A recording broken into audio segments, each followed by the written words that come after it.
Great, and we're live. Thank you, everybody, for joining. My name is Lisette, and I'm interviewing people and companies doing great things remotely. And today on the line, I have Theresa. And Theresa, I have not even asked how to pronounce your last name. I'm going to ask you to do it. That's fine. It's not easy. Theresa Sigillito Hollema. So it's not that hard. No, it can be done. It can be done. Theresa Sigillito Hollema. And you are a cultural consultant, a team coach, and an expert in working virtually at a company called Interact Global. So I'm super excited to dive into leadership and culture on virtual teams. But let's start with the first question, which is, what does your virtual office look like? What do you need to get your work done? It's a good question. So I start with my home office, which is where I spend a lot of time when I'm not on the road. And my home office serves two purposes. One is a place where I can work quietly, design, prepare for workshops, things of that sort. But it also is my headquarters for reaching out globally. So that means I'm speaking all over the world. Some days I'm speaking with Singapore and then Italy and then the US, all on different phone calls or whichever tool, as I connect with different clients across the world. So I'm quite globally playing, but sitting in my office here. And then I'm very often on a plane, going off to the workshops, going off to meet clients. And for that, of course, I bring along my laptop, which has everything, and the phone, just like everybody else. So really simple. So laptop, phone, and Wi-Fi, of course. Wi-Fi, absolutely. And actually, my favorite tool is the clicker for PowerPoint. Because if you don't have that, you're continuously walking back and forth to the machine, and that's just torture. So. Yeah, and distracting for the participants too, a little bit. As well. Yeah, indeed. And I should mention that you're also an American, but living in the Netherlands, not too far from me. So we'll be meeting in person very soon. Absolutely. So it's also very exciting to meet another American in the Netherlands. It's not like it's rare, but it's not common. It's not common. No, and in fact, I'm here a little bit longer than you. I'm here, almost 18, 19 years. I came over for a European project to work on as a project manager and to work on a European, so with people from all over the world, all over Europe, I should say. And I ended up falling in love with our consultant, who's a Dutch man. So it was good for me, good for the project, and that's why I'm here. Those Dutch men. They're lovable. Yeah. They're lovable. I also fell in love with the Dutch man. Indeed. So let's talk about then what you're doing, because on your website it says strengthening collaboration across cultures and borders. And man, I'd like to start with the culture question, because everybody asks, like, how do we've got these teams from all over the world. We have some people in India, some people in New York, some people in South Africa. How do we bridge the culture? And I know this is a big question, and I'm sure you do whole workshops on this. So we're not going to get into all the details today, but what advice do you have for teams around this? Where do people start? Where do people start is absolutely having a conversation about culture. Because often we start with teams, we start working, and we run into issues, problems, and we start to blame it on culture and that makes sense, because there are differences in how people get things done. And so we start to have issues, and then we start to say, well, I never want to work with that culture anymore. Oh, what a headache working with that culture is. And that clearly just leads towards frustration, misinformation. The project goes into a deep hole. I always suggest when a multicultural project is first coming together to have a conversation about culture. What are some of the differences that we're bringing to the table? What are some of the different ways that we work together? And often referencing models, books, other people's working styles, working with a cultural consultant like myself can help to facilitate this conversation, because most people don't even know where to begin when you're starting to talk about culture. Yeah, we don't know what we don't know is... Exactly. Yeah. Exactly. So bringing that into the conversation, into the team, a lot of people go, now I understand. And then they're equipped with more interest, more knowledge, also more curiosity. And so then these conversations between the teams start to become more fluid, and they also learn to work better with each other. But what I also like to see is that when people are working across cultures, they start to grow as they start to develop their cultural competence. And that means the ability to work with people from different cultures. And that doesn't mean holding on to my style and that's it. Actually, I learned to expand my style and my options of how I can approach different people and different situations. And so there's an opportunity to grow every time we work in a multicultural team. Oh, I love it. So not only are you learning how to work on that team, you're actually learning how to be a more worldly person, shall we say, in the world. Absolutely. Okay. It's the gift of working on a multicultural team that you wouldn't have if you worked just in your own country or in a less diverse team. And the fun thing is you can do it without traveling, just working with people. You don't even have to travel to that country to really understand. You're absolutely right. You're absolutely right. I mean, it's more challenging, let's say more of a hurdle to realize, to reach out to others when you're working virtually. However, the chance is there, the opportunity to learn is there, and it's through that collaboration that you can grow through as somebody who can work across cultures as well. Yeah, I would also think that it's fun to learn about other cultures, learn about foods and traditions and holidays and all kinds of things. I mean, and if you're a curious person, then I can imagine that that's a really fun area to dive into. I think so. And many other people think so as well. We're Indeed. just trying to take the pain out of it and make it something that is more, can be used by the team. I mean, studies show that more diverse teams can lead towards more creative solutions as well. And that doesn't happen when a team is all frustrated and miscommunicating and struggling with each other. That comes when there's an understanding of each other, respect for each other, and appreciation to create together. There's great opportunity. Are there specific questions that you ask teams or that you pose to teams to get them to start talking about their culture?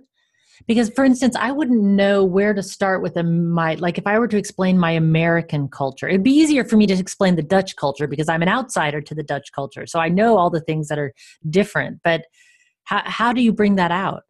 Lizette, you're spot on. It's much easier to explain something else than our own. And the reason is because for us, it's normal. Right? So how we act, you and I act as Americans is normal for us. But for our Dutch husbands or our colleagues, it's weird. It's like being a fish in water. It's much easier to explain the other.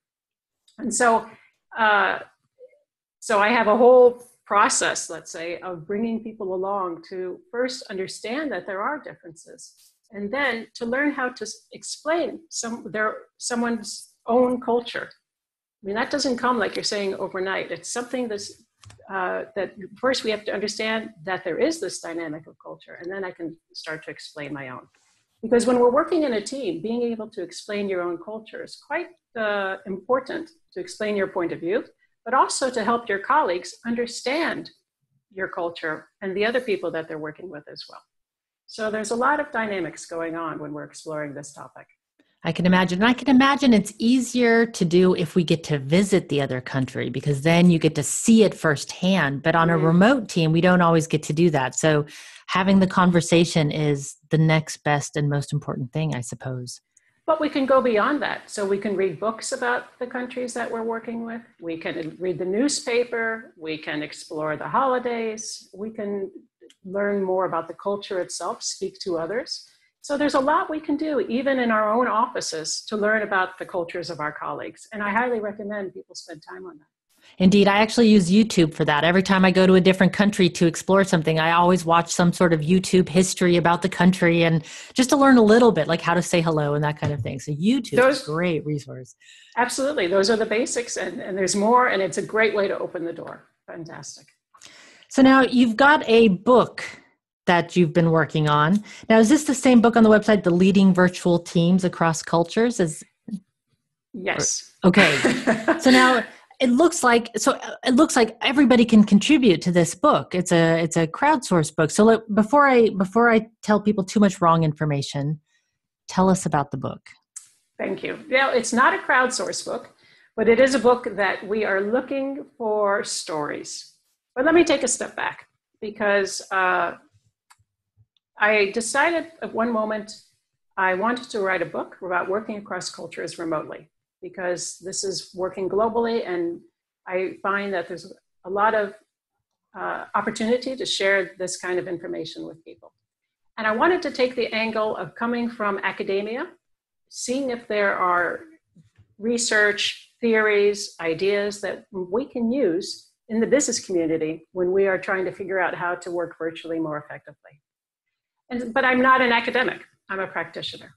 So I wanted to partner with an academic. I went online, searched, and I came across a professor named Surinder Kahai, who is a professor at the State University of New York in Binghamton. And he's a professor of leadership. One of his specializations is leadership and IT and technology. So I read his work. I liked what I was reading. I found it too academic, but I thought this could be a really cool partner. His coming from the academia and me coming from practitioner. I sent him an email and he was enthusiastic. And we've been working together for about a year and a half. So the first part of the book was looking at the research in academia, seeing what could be applied to the business community. And now we are in the next phase, which is looking for stories of success. Because if you have just a book with just academics, it's a little too dry and not very interesting. But we're trying to say, well, who are doing this well that we could share with our community through the book. And so that's the stage we're in right now. I must say the interviews are fantastic. And there's a lot of clever people out there really consciously thinking about how to create a team in the virtual space, because it's completely different than working with a team on site.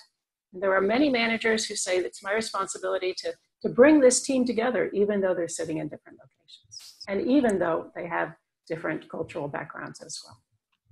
So have you met this professor in person yet? No. Awesome. We've never met. Our whole experience has been virtual. We've seen each other. We use email. We are, we're using all the tools, but we have never met. And at first we thought, oh, we should meet. It's the thing to do. But time went by and we just found we just didn't need to meet. It's the relationship and the work together is going so well as it is that there's no reason to make that happen unless it happens. And it hasn't, so it's good. Excellent. So it's super exciting to see that you could be collaborating with people from anywhere. And it just takes a little more time to build the relationship, but it's absolutely possible to do it online. Well, Lizette, you're spot on. It's not that the point was when we started working together, there were times when we came together and we only spoke about our own personal stuff, or we only spoke about why are we doing this project together, to make sure that there is that shared goal, that there's shared purpose. Sometimes we hardly ever worked. It was really about these more softer topics. And that helped build the relationship, build the trust. And then when we started working together, it was much more seamless. So it's a combination of focusing on the work, but also focusing on who we are together. Right. Getting to know each other personally. Just make sure you have the same values and directions, I'm assuming, that you want to go in. Right. Now, I want to dive a bit into what you're finding in the book, because, of course, I've done nothing with academia. And you've said in a previous conversation, you said that academia is like hidden behind this wall that only other people in academia really ever access. I mean, it's available for everyone, I'm assuming some stuff, but academia is the one that's accessing it. So I'm really excited to hear about what you're learning. And I'm curious, what are you seeing teams really struggle with right now in terms of the research? Well, I think what we're seeing, so I think what I see teams struggling with is very similar to what you're seeing teams struggling with, is they're not connecting. They feel that using technology is hard and impossible then to build the relationship. Many people are frustrated. So I think what's interesting is that you're coming from an angle with your book, which really is very looking at what people are doing practically and really making that happen. And I think that's fantastic. We're coming from a different angle of saying, well, if research was going to be used to help these teams, how might that look? And I think both of these together are helping to bring a conversation to people who are working virtually. What we're seeing from the research is that to work and lead a remote multicultural team is a completely different way than if you're working on site. You need to build trust differently. You need to think about leadership differently, empowering differently. It's just a different way. And what I like as well is that actually the type of leadership that is successful in the virtual space requires leaders to continue to develop themselves. So for instance, how somebody might lead in an on-site team, they might be, for instance, very directive. Well, the research shows that just won't work in a virtual space. It's almost impossible to be in so much control with people who are remote. So a directive leader then needs to develop themselves into a more facilitative leader, a more coaching leader. And that is actually good, I think, for the business community, because that helps people and helps teams to address the complexity that we have in our world right now.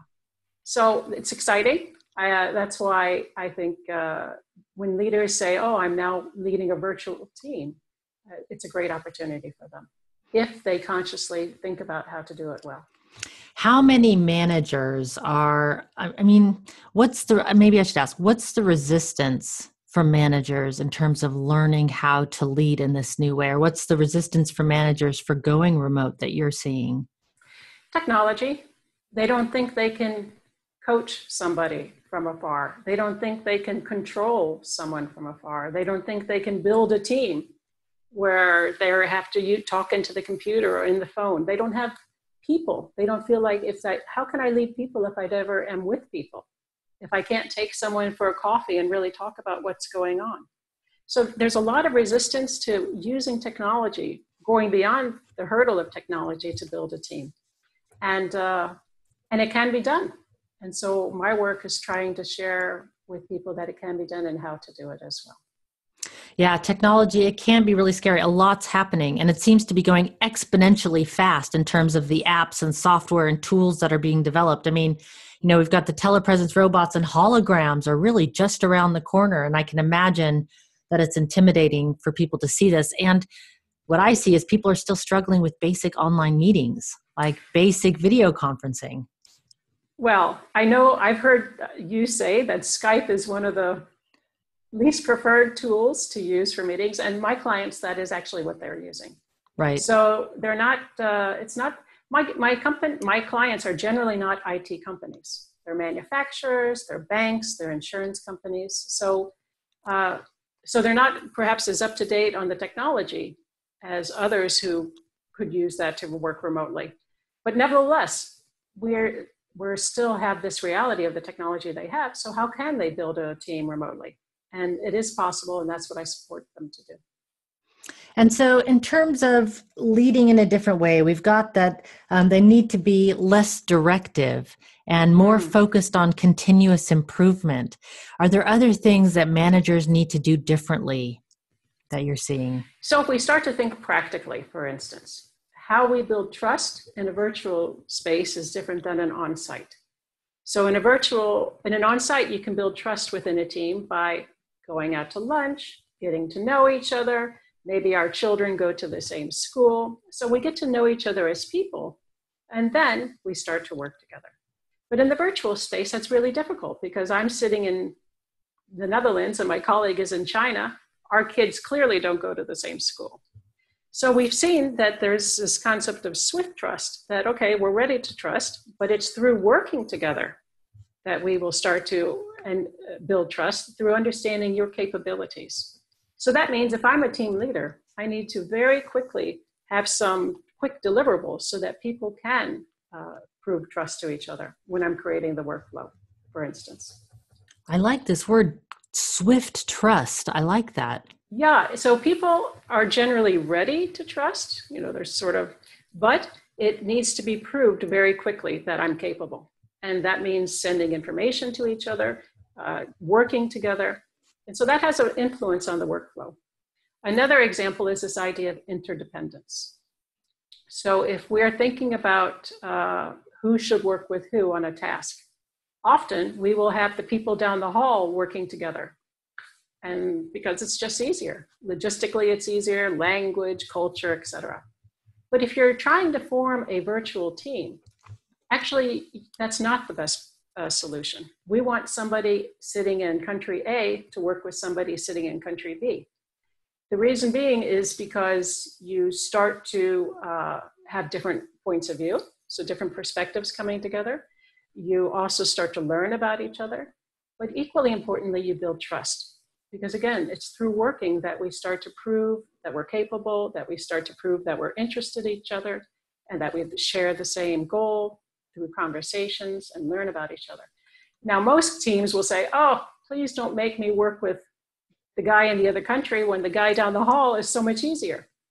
But I've spoken with many leaders and managers, and when they make that happen, the results are fantastic for the team because they do start to collaborate, they do start to like each other, and they want to continue working together in the future as well. So it's just a different mindset on how do I help this team to form. Oh, I love it. I think also a lot of teams have, they end up taking the people that are in one location and having them work together. And then the other people in the other location will be a totally separate team. And it quickly goes to us versus them, even if it's not a different culture. It's just an automatic thing. So how do you keep, I mean, I guess this quick deliverables and the swift trust is one way of making it. So we're doing quick things together. But how do you prevent the us versus them, especially with culture? Absolutely, just by creating this interdependence between the different sites. And that helps people, they'll complain in the beginning, but that helps people to learn their colleagues, to learn about the other locations, and to have different perspectives as we're starting to create together. So it's very powerful, but it's not unnatural. And are there things that people should think about before they go remote? Culturally, before a team forms, or if a manager's thinking, I'm not sure I want to work with this other remote team, is there something that you put in place? I mean, there may not be. It was just a random question that wasn't on my list, but anything before people go remote that you have them think about, like culturally or management wise? Absolutely. So for sure, if you're thinking about working remotely, becoming a remote manager, for instance, we had a couple elements or competencies are quite important for a remote manager. One is cultural competence. So being open to different cultures, being open to diversity, because it will be a challenge when you're working with people who are sitting in different locations, have different styles. And as a leader, how do you bring those styles out instead of shutting them down? So developing cultural competence through courses, through reading books, etc. Another element is emotional intelligence. Now, it's a word we've been throwing around for the last 20 years, but actually in a virtual setting, it's even more important. Because when the person is far away, you miss so many signals, body language, things like that. So you need to have emotional intelligence to really go beyond just the words you're hearing and the nuances, and then to act on those as well, and to reach out to your colleagues when they're needing it. Of course, this is advice I'm sure you give, which is know the tools, get training, which is interesting how many people are frustrated and check out, disengage, just because they don't know how to use the tools on a team. So it's these type of things, before you even start working together, that we can start thinking about how to develop the competences to work effectively virtually. It's true. And I think I was just thinking to myself, like, how does one develop emotional intelligence? And then I was thinking, boy, you could just Google that. And I bet you have tons of answer. But do you have any tips if somebody wants to develop like myself? Well, no, there's plenty of books, there's plenty of ways, but also coach, a mentor, somebody who can give you some feedback as you are developing that as well. And one of the best tips that I heard on a podcast that I listened to called Entrepreneur on Fire, they interview different entrepreneur every day, but they always say, get expertise from outside. Don't rely on just yourself or try to learn it all. When in doubt, reach out. Find somebody that knows a little bit more than you do and just get expertise. So I really I'm a big fan of like getting the books, getting training, really important. People think that working remotely is so easy that you just, I'm in my pajamas and I can do it from home, but that's not at all. That's just the surface. That's just the surface. Lizette, I agree with you. And in fact, that's one of the benefits of diversity is that you do get different perspectives. So often I'll recommend when a team is just coming together and they're doing the design phase is to bring in someone from a different function, from a different country, another part of the organization, just for the design phase, because they're going to bring an idea that you said, wow, we would not have thought of that. So just this idea of there's lots of cool ideas coming out there. It's bringing them in an effective way. So the perspective on this, so most of the time when I'm interviewing a manager who's on a team, and I talk about specifically their teams, but you have a different perspective because you are working with a whole bunch of different teams. You're a consultant and you've seen all kinds of people. What about productivity on remote teams? What do you see as being an issue there in terms of getting work done, and also some of the solutions that you've seen people implement in order to be more productive? I don't know if that's part of one of the things that you do, but. Well, I don't focus so much on the productivity side. So for instance, using tools that track productivity and things of that sort, I'm more focused on the leadership, developing the team, the connection between the team, the collaboration, the team spirit. And so this idea of, for instance, doing a team building exercise online. Many people that I speak with have not even thought about something like that. But for me, that's, why not? You can Google team building exercise and see which one fits your team the best. Because we're trying to help people to get to know each other as people and not just as an email address. And so this idea, and what I've seen with my clients is that once they start building that team, once they start working together, then it becomes natural. It becomes, oh yeah, sure, I'm going to reach out to Joe or to, whomever, to Jan, because sure, they're far away, but they're still part of my team. And that's the feeling that we're trying to get. I love that also, that people get used to it, because I think, like for instance, an example that I had is our first virtual coffee on a team that I had. We all got together just to have coffee. There was no work talk allowed. And at first it was totally weird because nobody had an agenda. We were just like sitting around in our home offices hanging out. But once we got the hang of it, it became second nature. So I'm assuming that some of these things are going to feel weird to people at first, and then they'll get the hang of it and it'll feel totally normal to have virtual coffees. Or the Happy Melly team went so far as to have a virtual dance party once, which seems so weird to people, but it was really fun. And once we got used to it, we have them all the time now. So yeah, things like that. So I can imagine. Well, you had someone on one of your podcasts, Mariana Rega. Oh yeah. Yeah, she had that kind of experience. They had been working virtually, very effective, using tools and having beers and parties, etc. And eventually when they all met, it was seamless. It was like they didn't even need to meet because that relationship had already been established. And for me, that is a goal of a team leader or a virtual team, is that we don't even need to meet. And I find that with my clients, I'm hearing that often. I cannot wait till we meet. We're only allowed to meet once a year. That's the only budget we have. And it makes such a difference when we meet. And I understand that, of course, but I find that a bit sad as well, because there's 364 days in between. So how do you connect with each other and be effective and like each other and trust each other and help each other in ways that are effective, even because you're not meeting? So that's our goal. Yeah, indeed. And have you seen managers who just can't get the hang of it? They try it, or is it possible for everybody, do you think? Well, I don't know about everybody. Some struggle more than others. But the point is, I have seen managers who do it very well. And those are the ones we are interviewing for our book. And so we'll be sharing those stories as well. Are there other things in the book that we haven't gotten to? So I've talked about management and culture. Or what else is in the book that you're going to be bringing out? I think, this is funny. We want to include everything in our book. And of course, we have to whittle away a little bit, manage our scope. One area that we are at least going to touch upon a little bit is what the corporation can do to support virtual teams and leaders and the team members themselves. Because if a team manager and a team come together and make this work, they're not isolated. They are in an organization that either supports them or hinders them in that process.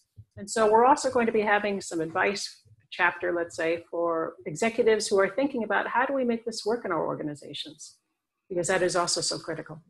Oh, I see that. I just gave a workshop for a large airline. And one of the things that they're not allowed to buy in terms of they have a sort of a catalog of equipment that they're allowed to get. One of the things that's not on the list is a headset. They're not allowed to buy headsets for themselves. So I thought, oh, there's an improvement, like things like that, like the core. like corporations can support their teams by getting good equipment to everybody, like good conference room equipment, like make it easy to connect with each other, like to start with. Are there other things that you're seeing corporations do that don't support teams? Well, for instance, that's a fantastic example. So even training, right? So trainings and support in the ways that put that together. I also notice in some clients that it's not enough of a walk the talk. So everybody else needs to be virtual, except the executives all need to be in the same location. So there's that dichotomy as well happening sometimes. So we need to think about how do we develop our leaders, coach our teams to really make this work well. And it doesn't come naturally. It needs to be consciously approached. And when we talked before about the resistance that managers have, the tools and technology, finding a way to make it less scary for people. Because it's true in the beginning, it takes a little bit of getting used to, but then it does get easier and less scary. Well, that's what's nice about your website and many of the things that you talk about and that some of your interviewees also talk about is there are fantastic tools out there, and using them effectively within a team can make a big difference. So that's also part of it. And fantastic trainings too. So I want to list off some of the trainings that your company offers because it sounds really good. I was thinking about signing up for one myself. Wow. There's one, developing cultural competence. That sounds like one. Everybody in the world should develop cultural competence, I think. It's just a good life skill in general, right? Well, now you're talking about my dream, but please continue. Right. Developing international teams. Sure. Working virtually. And then leading multicultural teams. So do you want to say a little bit more about the training and the consulting and maybe pick one or two and dive into a little bit what that offers? And I know we're going over time, but I'm so interested in the training, especially because I think training is very important on a team. People think that it's really easy to be remote, and actually, yes, it is easy, but there's a bunch of things that you need to know. So it's not rocket science, but you do need training, I think. So what is it that you offer in a nutshell? Yes, I agree with you. I think training is necessary, and especially in the multicultural virtual team, because it is so different than what we're used to in an on-site homogeneous team. And so I'll talk about the last course that was offered, which brings the other three together. Okay. So it's this idea of, it's offered to, actually what the reality is for most people is that they are working in a multicultural team because people are sitting in different countries. It is a team. And that they are working virtually in order to get things done. So this is becoming the reality. And so when I'm working with a team like this, we'll start by talking about culture. I'll use some frameworks and exercises, but that just starts it off, because the idea is really to get them speaking to each other about their values, their points of view, etc. Culture just opens the door to a deeper conversation. Then that's in the context of the team, which is really great, because then we can start to think about, well, what changes do we want to have in this team? If we're talking about how we work together, what our expectations are. And then, not finally, but part of that throughout the whole session is we're doing this in the virtual space. So first is giving information about how teams work virtually effectively. And then they can start to say, well, what works for us? What would we like to apply? What would we like to change? How do we want to build these relationships better? How do we want to handle our tasks better? How do we want to connect with each other even though we're sitting virtually, sitting in different locations? So a workshop then with an intact, global, multicultural, virtual team would cover all of those aspects, because it is their reality and we're trying to make it in their context. Wow. Sounds like something every team should be taking. So last question, because we're running, I'm going over. I always try to keep it under 30 minutes, but everybody's just too interesting. It's impossible to do it. But the last question is, what's the best way for people to get in touch with you and take one of these trainings and learn more? Well, thank you. So they can go to my website, interact-global.net. They can find me on LinkedIn. So there aren't any other Theresa Hollemas or Theresa Sigillitos. So anything, go ahead and just type in the name. And that's easy to find, and I can very quickly reach out to them. And you also have a Twitter handle I saw, at Theresa S. Hollema. Yes. So I'll put that all in the show notes. I don't know how much Twitter people are using out there. LinkedIn is probably a much more solid reliable way to connect. But yeah, so interact-global.net and then on LinkedIn. Thank you. Thanks so much for talking with me today. I could go on and on. I still have a whole list of questions that I haven't asked actually on my page here. So, but we'll do that in person when we meet up for coffee in real life since we're so close together. My pleasure. Thank you. All right, everybody. Until next time, be powerful.